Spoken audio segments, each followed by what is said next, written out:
Yes po mga kabayan, nandito po tayo muli sa bahay ni Ate Gemma. So, gaya ng sinabi ko po mga kabayan, kahapon ay kapiranggot na lang po yung naiwan. Yung doon na lang po na part ang hindi na palitadahan mga kabayan na ngayon ay tinatapos po nila na matatapos na at okay na po siya mga kabayan. So, ayan. Nakikita nyo naman po na tinatapos ngayon. Dahil ito, napapansin nyo, ay hindi pa nalagyan ng long span or yero mga kabayan. Kasi, ang purpose doon, kaya pinahuli siya or hindi pa nilagyan ng bubong dyan, dahil magpalitada sila dyan, mahirapan po sila mga kabayan, di ba? Siyempre, lagpas doon at kailangan malagyan ng sagad doon mga kabayan. Kaya, hindi pa nalagyan ng ng bubong, hindi sa binitin-bitin para hindi madumihan at hindi sila mahirapan at hindi doble yung trabaho mga kabayan. Kaya mas minabuti nila na unahin muna yung palitada. And then, syempre, tulad niyan, okay na. At maya-maya, matuyo na yan. So, iwan ko, ngayong araw ay malagyan nila ito ng bubong kasi okay naman na yung palitada mga kabayan. Okay, so dito naman sa loob, anong mga kaganapan dito sa loob? Okay, so tinuloy na ngayon ni Kuya Aris yung CR. Ayan. So, yun na yung CR natin mga kabayan. O, di ba? Bonggacious. Malaki at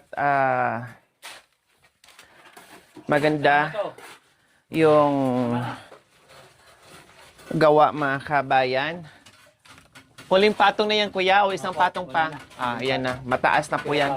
Oo. Pag magpalitada, papakita namin. Super taas na. Kailangan nabili naming long span kasi ang pag-order ng long span mga kabayan, mahirap, no? Super hirap. Kailangan pa mag-antay tayo ng isang linggong pag-ibig bago ma-deliver yung materials. So, ang ginawa namin, dahil umuwi naman kami ng Rosales mga kabayan, doon, meron, no? Ang problem lang is, walang 6 feet na long span mga kabayan para wala ng antay-antay na hindi mabakante yung araw natin, yung oras natin. Ang ginawa ko, dahil ito 2 piraso lang naman, no? Tapos may nabitin doon na kulang na isa. So, bumili na rin ako. So, ginawa ko ng 3 mga kabayan. 8 feet yung nabili. Ang kailangan 6 feet. So, kunting lang, putol para mag-go na hindi natin mag-aantay ng isang linggo mga kabayan para mabubungan na dahil tag-ulan ng mga kabayan eh, 'di ba? At hindi ko nga alam yung materials namin na pahabol ngayon kung ma-deliver dahil ginagawa na rin, no? Nagpapali na po sila dyan mga kabayan, nagdadirect na rin po sila dyan sa pananim nila. Kasi wala kaming ibang daanan at hindi pwede doon sa kabila. Kaya sana ma-deliver ka agad. Nakiusap kami sa hardware na ma-deliver ka agad habang makakadaan pa sila. So, ayan.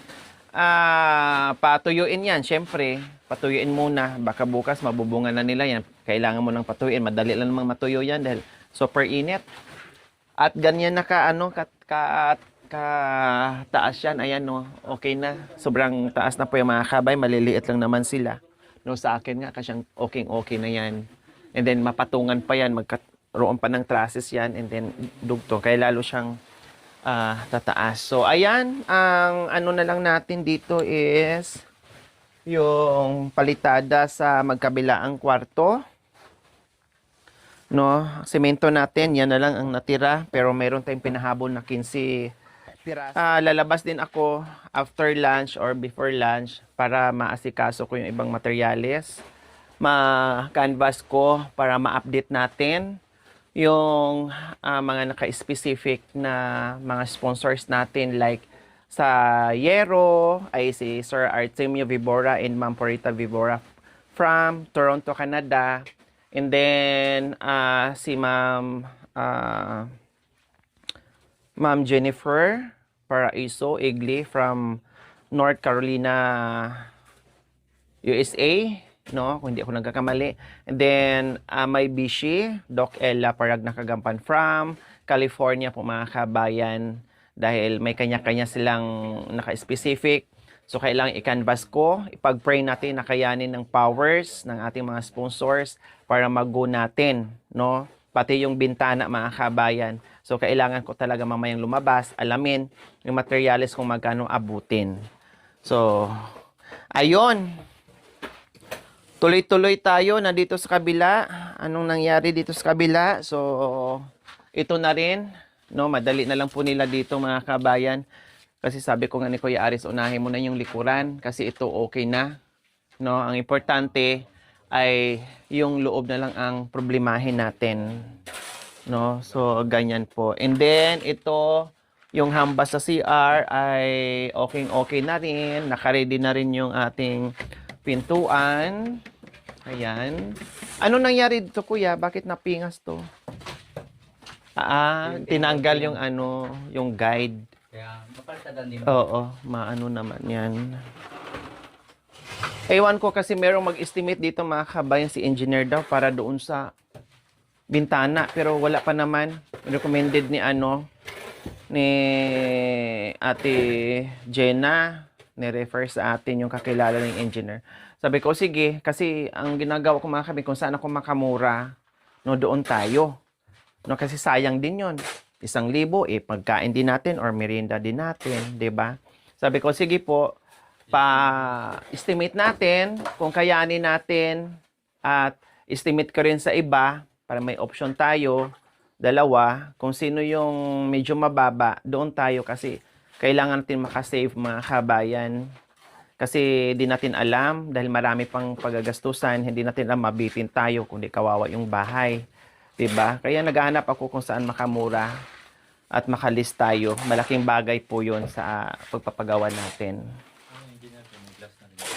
Oh, ano talaga, sliding window yung gagawin niya. So, akala ko nga napunta na dito mamaya pag dumating si Ate Gina para papuntahin niya dito at i-estimate na niya kung magkano ang aabutin para alam ko na. So sana, sabi nga ni Kuya Aris, yung bintana daw sa o yung kapiraso sa CR, yung iba libre na daw. No? Bali, 4 lang naman to. Ay, 5. 2 sa kwarto, tapos ito. So, ganun lang naman ang mga kabayan gagawin. And then, syempre yung kisame, ko rin yung labor. No? Kasi ganun pa naman, ibig ko sabihin yung materials. Kasi ang labor ganun pa din. Wala namang nababago mga kabayan. So, ganun pa din ang gagawin natin. So, alamin ko lang yung materials kung magkano abutin. Kapiraso na lang yan, Kuya, no? Yun na lang.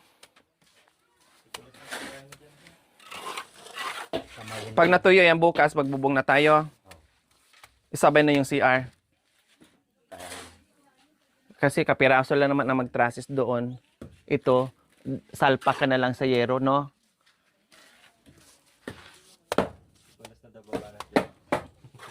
Uwi na nga skulas bukas. Sabi niya ngayon. Bukas pa ang uwi namin. Saka hindi pa sigurado kung talagang bukas na bukas. Binalik na niya yung hinito niyang cellphone. Saan? Tinanong niya yung mga utang niya sa amin. Mayaman. Nagtatanong na, magbabayad. Magkano ba ang utang mo dito sa busing mo? Ha? 100? Ay, apo utang ba yun? Bigay na yun ni Kuya Aris. Yung bali mo nga. Di mo naman kinumplito. Iba pala yung bali sa kautang. Parehas lang din yun, So, bali 1.6. 1.8 po. 1.8. Oh. Magkano ba sahod mo? 500 po. 500. O, ilang araw ka ba? 14 po. Ha? 14 days? O, magkano sa, kwenta mo sa 14 days? Magkano? O, 7,000. Meron ka pang natira, 2,000. Anong gagawin mo kaya pag nakauwi na? Titira kami ng kanila. Ha? Titira namin ng kanila gabi-gabi. Gano'n nila kamahal. Grabe naman. Pinagluksaan nyo yung buhay. Mamimiss ka nila, Kulas. Oo. Diyos ko, 18 ka lang pala. Akala ko 28 ka na. 18 ka lang pala. Tapos may pagkamamasboy pa. Iiyak daw siya mga kami. Sa bagay, ako ganyan. No, ganyan din ako mga ganyang edad. Mga kami, namimiss ko yung mga magulang ko. Akala mo naman, nag-abroad ka. Nandito ka lang sa Pangasinan pa din. Hindi ka lumabas sa border ng Pangasinan. Pangasinan pa rin yung pinuntahan mo, Kulas. Tapos namimiss mo na yung mother mo. Mukhang ibata ang namiss mo, Kulas. Hindi si mama mo. Buhay pa ba ang Yalo mo doon. tatay mo? Ha? Ah, patay na. Hard stroke po. Na ano? Sabi ni kuya ko yun, hindi po na po. Ha? Walang yari po. Dibo ng kuya mo nangyari. Habang ginaganap yung dibo, Nakakuan po siya ng motor na tumbahan po. Tapos, may parte ng kuya mo. Dibo yon, may parte. Tapos, may atid lang po sana siyang pagkain. Tapos, natabunan po siya ng... nadisgrasya yung motor. Po, natabunan po siya ng motor. Kunin niya po siya ng motor, tapos bigla po natumba. Ay, apo, nadaganan. Parang ganun. Diyos ko. Party. Tapos biglang may iksi ng problema na hindi inaasahan mga kabay. Disgrasya talaga. Bata ka pa pala na walang tatay. 3 years old po. Ay, 5 po. 5 years old ka pa lang noon? O, kundi ikaw muna ang tumayo ng tatay, magtrabaho ka na magtrabaho. Tulungan mo si mama mo. Bunso ka? O, ilang kayo magkakapatid? 3. So, bunso ka. May mga asawa na yung mga kapatid mo. Ikaw na lang ang wala. O, tumayo ka munang tatay ngayon ni... talagang ikaw magtatrabaho kasi kawawa man si mama mo. Wala nang asawa. Wala nang magtatrabaho.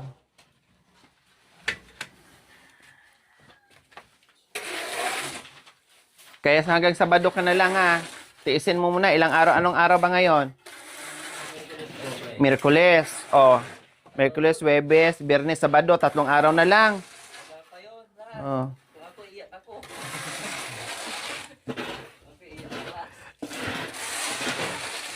Ito lagi lang niloloko mga kabayan tapos iyakin.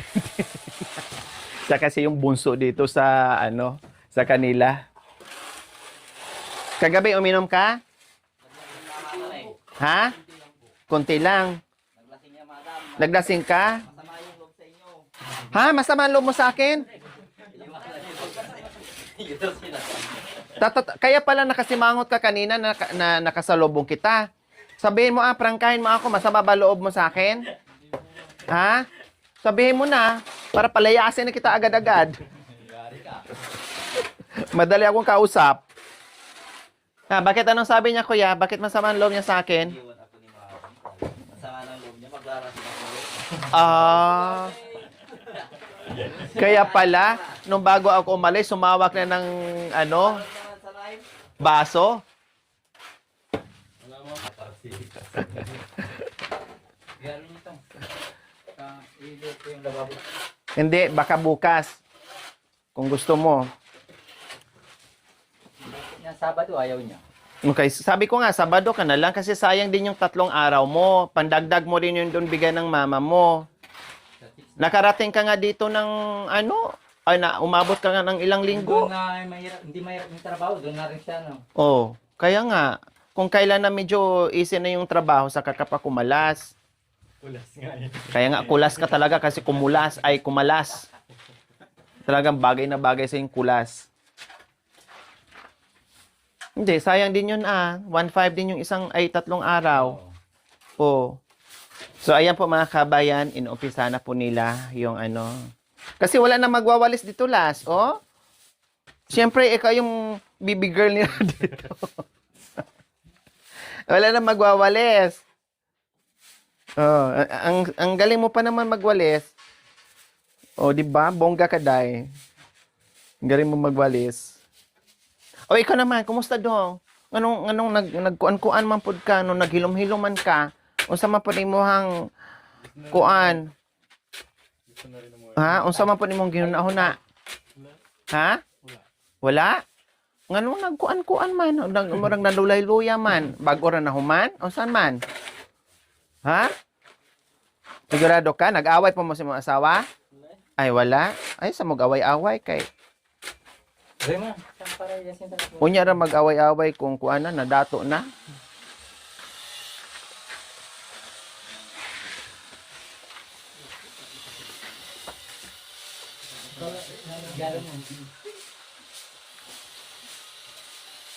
Mm.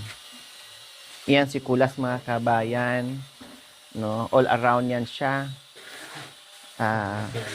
Mason, street sweeper, no, welder. So kompleto yan mga kabayan. Then sa gabi, dancer. Ayan, pinapatawa kita Kulas ha. Kasi kanina pagdating ko nakabusangot ka, yung pala may sama ka ng loob sa akin, din iniwan kita kahapon. Ka mo nang umuwi. Ngayon po mga kabayan, ito, inuumpisa na rin ni Kuya Aris yung lababo. So, halimbawa po pag nagpa-tiles tayo mga kabayan, lahat na po yun ha. Mayawa ang Panginoong Diyos, lahat na po yun. Mula sa CR, kwarto, sala, at saka terrace mo mga kabayan. Kaya yun po yung alamin ko mamaya. At ma-update natin yung mga naka-specific na sponsors natin, na request nila. And then pati yung lababo natin, syempre. Ayan lang yung ano, pael lang. Yan lang yung ano natin. Yung sukat ng ating lababo. Okay na po yan, malaki na yan. Mas malaki pa doon kay Jerome ko yan, oh. Oh, kasi kay Jerome, pag ganun lang yun, konting L lang. yun. Oo. Sa atin baka 6. 6. 1, 2, 3, 4, 5, 6. Ay, mga 8. 6 po. 8 na. Ay, 6. 1, 2, 3, 4, 5. So, mga 6. So, malaki kay, Jerome.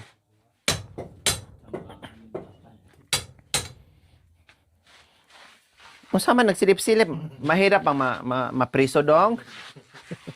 Basta man nagsilip-silip mo naman, kagipriso, looy man kalalang ng taon dodong. Kung saan man po yung maghinahon na? Ha? Pauli na po kag Bisaya? Uban nanti ka dito uli, hatod ti ka, basig matalang ka. Ha?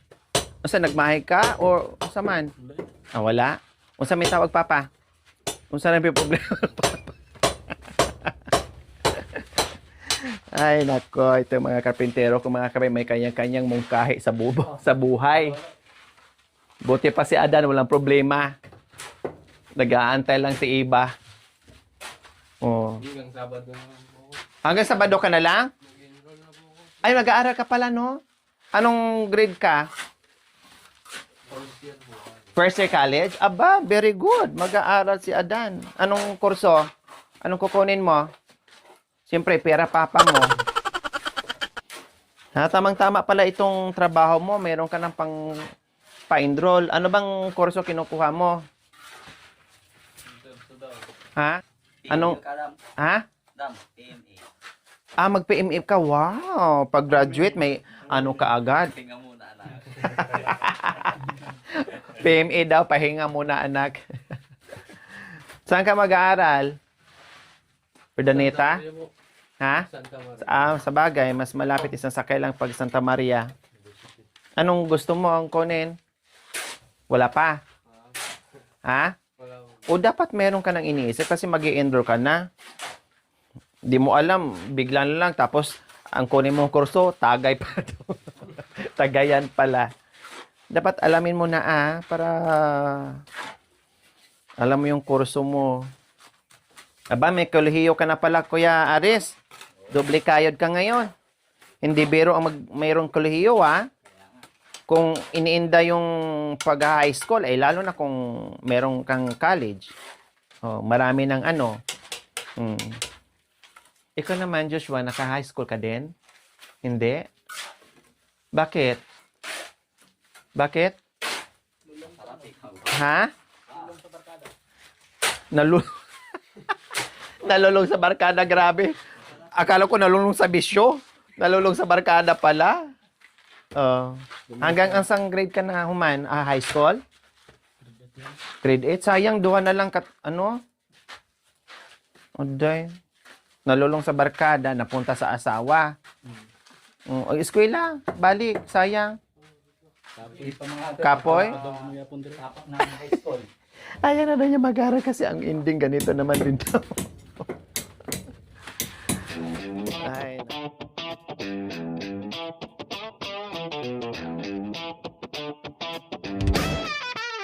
lang kahit hirap ang dala. Ngayon unti-unti na may bagong pag-asa. Sa lumang bahay na butas ang bubong. Kapag umuulan, hirap ang magtulong. Di rin kumakalampak sa lakas ng hangin. Pero ang pamilya di sumubong harapin. Kahit kulang sa pera at pagod ang katawan, patuloy na lumaban hanggang sa makayanan. At isang araw may mga taong dumating, nakabot ng tulong at pag-asa maningning.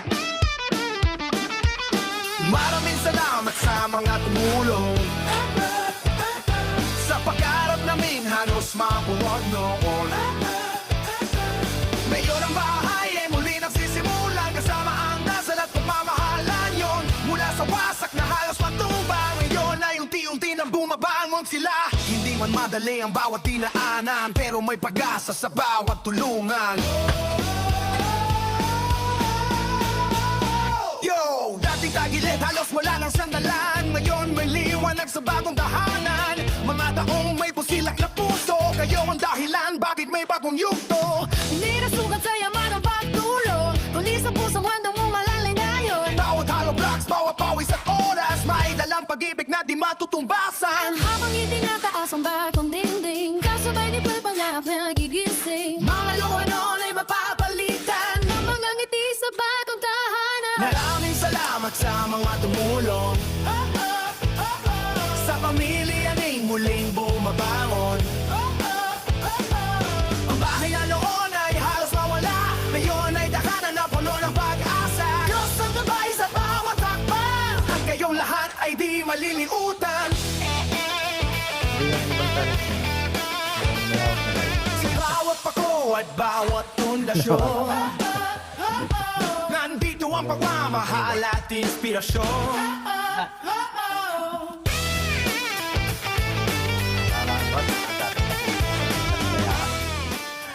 thank you for watching, mga kabayan.